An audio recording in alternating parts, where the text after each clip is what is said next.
Nous vous remercions de votre présence nombreuse et chaleureuse ce soir, qui nous fait évidemment très plaisir. Et ici même, en début d'année dernière, je formulais pour tous des vœux pour une période plus sereine que celle que nous venions de vivre. Au plan national, les faits ont cruellement démenti cette espérance et nous avons tous de profondes pensées pour ceux qui ont donné leur vie pour la défense et la protection de nos concitoyens, pour les victimes du terrorisme, pour leurs familles et leur entourage. Comme toujours, nos compatriotes ont réagi avec courage et détermination et nous nous sommes efforcés, à notre niveau, de les soutenir moralement. L'année passée a heureusement été plus positive pour notre association et notre fondation. Même si, comme toutes les associations du monde combattant, nous sommes confrontés à une érosion inexorable de nos effectifs en raison du vieillissement de notre population, une étude de prospective démographique réalisée à notre demande par un cabinet spécialisé nous indique que sans prendre en compte ceux qui nous rejoignent chaque année, nous serons encore assez nombreux pour pouvoir maintenir notre association pendant plusieurs décennies. Fort de cette assurance, nous pouvons et nous devons continuer à aller de l'avant, d'autant plus qu'un nombre significatif de nouveaux blessés, physiques ou psychologiques, militaires en OPEX, en opérations intérieures, en service, de la gendarmerie, pompiers, policiers, etc., et même quelques victimes d'actes de terrorisme nous rejoignent régulièrement, et il n'y a, hélas, aucune raison que cet apport se tarisse. Pour ce qui concerne notre domaine du Coudon, à la Valette du Var, nous y avons maintenu l'accueil de nos membres et de leurs familles pour des séjours de repos et de loisirs, ainsi qu'une activité de congrès, d'assemblée et de réunion. Pour nous permettre de développer ces activités, nous avons été amenés à modifier nos statuts et également, afin de pouvoir mettre en place un accompagnement vers le grand âge, par la création éventuelle d'une résidence senior en complément de l'EHPAD Colonel Picot. Nous serons ainsi en mesure de proposer à terme des services d'hébergement, d'hôtellerie et événementiels à un plus grand nombre de nouveaux résidents issus du monde combattant, désireux de poursuivre leur existence dans l'ambiance chaleureuse de notre domaine. Nous pourrons éventuellement en ouvrir également l'accès à des tiers afin de rechercher le meilleur équilibre financier. Ce texte de nos nouveaux statuts a été intégralement validé par le Conseil d'État, ce qui va nous permettre d'avancer dans ces sens. Il est bon de rappeler à ce sujet que le département du Var est l'un de ceux qui accueillent le plus grand nombre de retraités du monde combattant.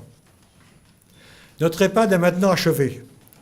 Nous avons réalisé un établissement de grande qualité, tant pour l'hébergement que pour la prise en soins. Il propose 113 lits. Il fonctionne harmonieusement, à la grande satisfaction des résidents, de leurs familles, des autorités de tutelle, avec une équipe de qualité dévouée et attentive à en assurer le bon fonctionnement. Le dossier de labellisation Bleuets de France est en cours de constitution. Pendant le même temps, notre fondation poursuit son développement à la satisfaction de tous les chercheurs qui bénéficient des aides qui leur sont accordées. Cela permet des améliorations importantes des techniques chirurgicales de nature crânio-maxillofaciale pour les soins au plus grand nombre. Les nombreux témoignages de reconnaissance et de satisfaction émanant des autorités de tutelle, de professionnels de santé et de particuliers en sont une excellente confirmation. Il y a quelques semaines, une journée de présentation a permis à plusieurs chercheurs de faire le point sur le déroulement et l'avancée de leurs travaux que la Fondation soutient et dont le prix 2015 a été remis à une équipe de chercheurs suite à leurs avancées sur le remplacement de la trachée. Des bourses ont été accordées à des chirurgiens maxillofaciaux cambodgiens pour leur permettre de compléter leur formation à l'hôpital Saint-Joseph à Paris.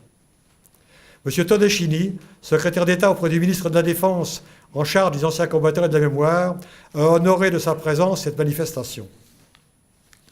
À propos de mémoire justement, et faisant remarquablement le lien entre hier et aujourd'hui, les élèves sous-officiers de la promotion sous-officier de Verdun de l'École nationale de sous-officiers d'actifs de Saint-Mexan ont choisi notre association comme parrain.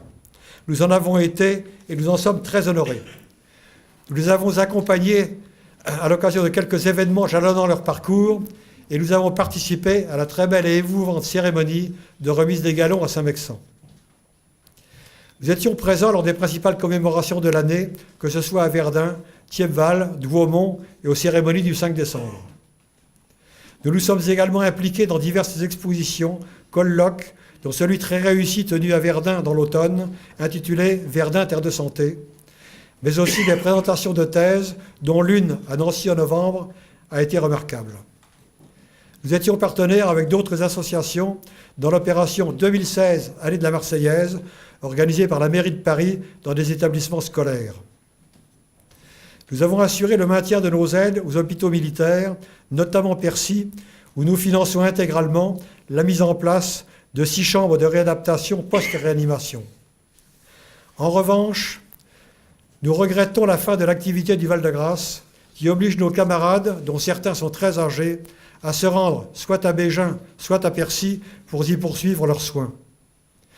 Pareillement, nous déplorons la fermeture du bloc opératoire de l'Institution nationale des Invalides, qui prive les blessés de la moelle épinière d'un site privilégié et leur impose des déplacements gravement préjudiciables à l'évolution de leur état. Nous poursuivons nos actions dans la continuité des missions fondamentales de notre Union, en assurant soutien moral et matériel à nos camarades et leurs conjoints survivants, le soutien au monde combattant et à la mémoire. Cette aide déborde en effet largement le cadre de notre seule association, puisque nos soutiens s'adressent également à d'autres instances du monde combattant pour leur permettre d'assurer leurs propres aides sociales et à des organismes d'intérêt général, en nous attachant à maintenir la reconnaissance et le respect des droits des blessés au service de notre pays. Nous avons bien sûr entretenu nos liens historiques étroits et chaleureux avec les ailes brisées, qui œuvrent dans le même sens que nous et avec la même chaleur humaine auprès de leur population et de leurs familles. Il en était de même avec Solidarité Défense, qui tient un rôle magnifique auprès des militaires en OPEX et en OPINT, des blessés et des familles endeuillées. À cet égard, nous nous sommes très activement investis depuis plus de 2 ans dans les travaux conduits par l'administration du ministère de la Défense relatifs à la refonte du Code des pensions militaires d'invalidité et des victimes de guerre. Insistons d'emblée vigoureusement et clairement sur cette refonte. Elle se fait à droit constant. Et le ministère des Finances, sans surprise, a été d'une intransigeante vigilance pour assurer que ces dispositions étaient respectées. Ce code refondu est entré en application le 1er janvier 2017. Son plan a été profondément refondu pour le rendre plus rationnel et convivial. La répartition de ces dispositions entre les domaines législatifs et réglementaires répond désormais aux règles constitutionnelles. La rédaction du code refondu a été modernisée et simplifiée pour en permettre une meilleure compréhension. Notre implication dans cette refonte, en liaison étroite avec d'autres associations, nous a permis de faire entendre la voix du monde combattant auprès des responsables concernés, évidemment liés par la règle des droits constants.